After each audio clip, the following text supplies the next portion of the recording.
Почитувани, дојдовме денеска тука, пред седиштето на ОКТА, за символично да укажеме зошто ВМРО-ДПМНЕ не сака да ги прифати уставните измени со кои се предлага делата поврзани со приватизацијата да не застаруваат. Токму ОКТА е најдобриот пример за тоа. Нашата единствена рафинерија беше приватизирана и продадена во 4 очи, а потписник на тој договор е токму тогашниот министар за финансии, денешен премиер на Република Македонија Никола Груевски. Но тука не запираат проблемите со приватизацијата на ОКТА. Да биде уште потрагично, сумата за која што беше продадена ОКТА и ден денеска остана анонимна и остана енигма за народот.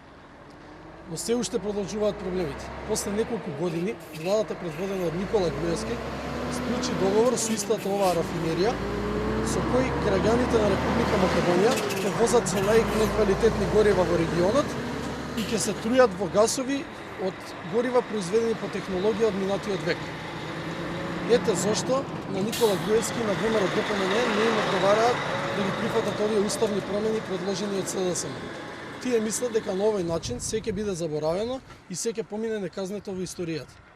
Ние сме тука денес за да им укажеме дека тоа така нема да биде и дека ништо нема да се заборави и дека ништо од ова нема да остане неказнето.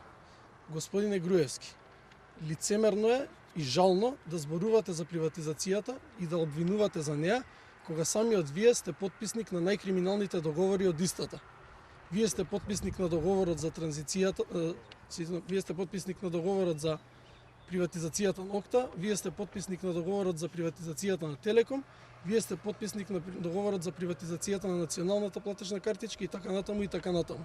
Вашата улога во приватизацијата не е споредна, вашата улога е главна. Вие сте мистер приватизација. Благодарам.